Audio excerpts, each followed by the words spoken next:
Run, Aiden! Hurry, son! Get out of here, or these people will kill you too. Samuel groaned, clutching the bullet wound in his leg.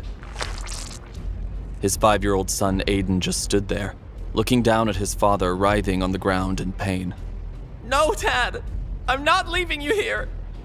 Samuel could see the men searching for them from where they were hiding. They had escaped into a dark alley, but it was only a matter of time before they were spotted. Come on, Tiger. Don't be stubborn. You've got a long life ahead of you. Don't waste it on a dying old man. Just go! Samuel slid a gold ring with a bright green gemstone off his finger and handed it to Aiden. Take good care of this for me, okay? Aiden nodded and squeezed the ring tightly in his small fist.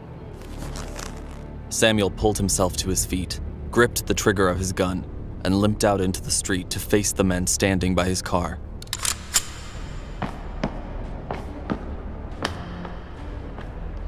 Aiden watched from the shadows as Samuel and the other men exchanged fire.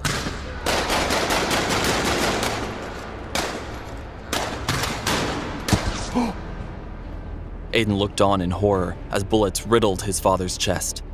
Samuel's knees buckled, and he fell to the ground with a thud. With his last breath, Samuel looked up at Aiden. Remember the face of the men who shot me, Tiger. Promise me you'll make those bastards pay. Dad! Aiden shouted. Suddenly, Aiden woke up in his bed, drenched in sweat. He looked down at the ring on his finger and sighed. Ugh, not again. Every night for the past 18 years, he had this same exact dream. A dream so real it felt like a memory. This is getting to be a real pain in the ass, Aiden groaned. He pulled back the blankets, got out of bed, and dragged himself to the bathroom to get ready for work. He hated waking up like this, but he hated his job even more. Aiden was an orphan. Both of his parents died when he was young, so once he turned 18, he was on his own. His job as a delivery driver barely covered his bills, but he had no choice but to support himself, and he didn't know any other way to make money. His life felt like an endless grind. There was only one thing that brought him happiness, and that was his girlfriend, Vanessa.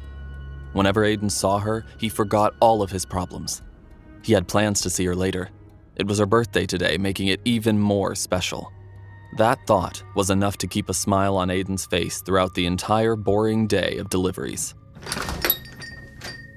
After work, Aiden stopped by a bakery to get Vanessa a birthday cake. How much is this one? Aiden asked the shopkeeper, pointing at a large tiered cake with white frosting. The shopkeeper looked Aiden up and down suspiciously. $50. That's way too expensive, Aiden thought. He pointed at a cupcake-sized version of the same cake. Okay, how about the small one? The shopkeeper smirked. You mean the cupcake? It's $5. Aiden breathed a sigh of relief. I'll take it. Vanessa will understand, he told himself. If we're going to get our own place and move in together someday, we'll need to save every penny. When Aiden reached Vanessa's apartment, he saw colorful lights and heard loud music coming from inside. He rushed up the stairs and rang the bell. A few moments later,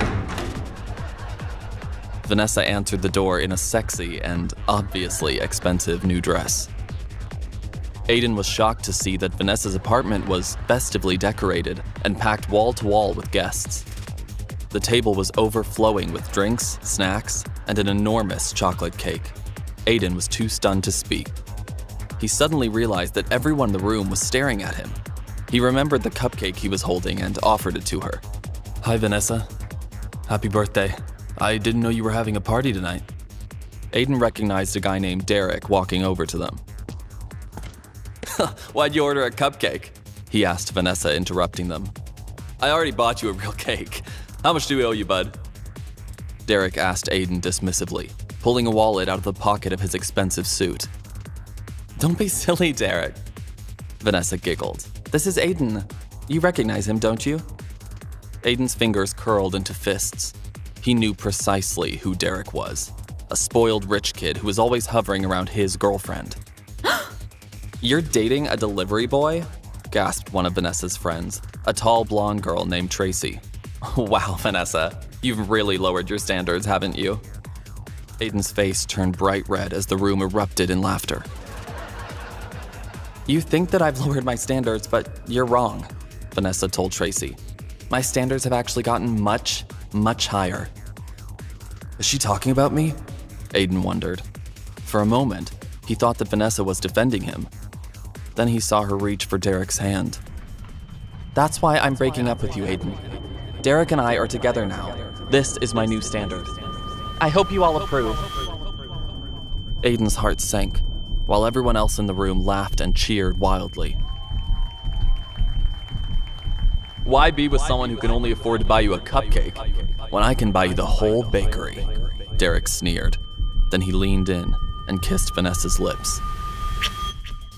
Aiden couldn't stand by and take the abuse any longer.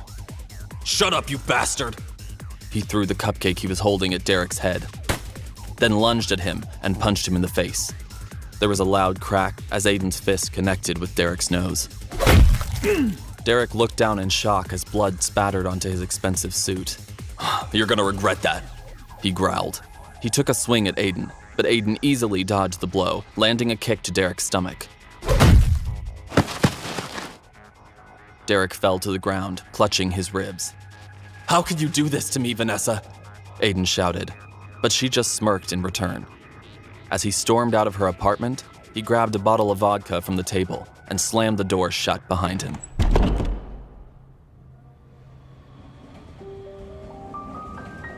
Aiden wandered around for a while without knowing where he was going. He took big swigs from the vodka bottle, trying to numb the pain in his heart. But with every sip, it felt like his pain was only getting worse. He couldn't help replaying the scene of Derek kissing Vanessa over and over in his mind. Vanessa was the only good thing in my life, and now she's gone. Aiden had no idea where he was, so he sat down on the steps of a fancy hotel and gulped down the last sip of vodka. He tossed the empty bottle into the street and watched the glass shatter into a million pieces. "I just want this night to be over," he told himself. He was feeling dizzy and tired, so he lay down on the hotel steps, and in less than a minute, he was fast asleep. A few minutes later, an expensive black car with tinted windows drove up in front of the hotel. Looks like it's our lucky night. Time to teach my sister a lesson. Grab him, boys," said the driver, a gangster named Shane Stone. 4 of Shane's men jumped out of the car. They picked Aiden up as if he weighed no more than a pillow. "Where are we taking him?" asked one of the men. "Bring him up to room 409. Take off his clothes and put him in bed next to my sister," Shane commanded. "Yes, boss," a burly man replied. "And hurry up. We have to get him into her bed before the drugs wear off and she wakes up. We might not get another chance like this one." Shane's men picked up Aiden and carried him straight up to room 409. Once Aiden's clothes were removed, they laid him on the bed gently next to Shane's sister, Ava, who was already lying there fast asleep. The next morning, Aiden was woken up by a hard slap across his face. "Who are you? And how did you get into my room? What have you done to me?" Aiden was shocked to see that he was lying in bed next to a girl he didn't recognize. To make matters worse, they were both completely naked. I have no idea," he started to explain, the blood rushing to his face. But before he could say anything more, the door to Ava's room burst open and Shane came rushing in with his men. "Shame on you, Ava. I always knew that you were a slut, but Grandpa wouldn't believe me. Now I finally have proof." Why did Shane put Aiden in Ava's bed? What will the fallout be when people think Ava and Aiden slept together? Keep listening to find out more. The Godfather's Son, only on the Pocket FM app.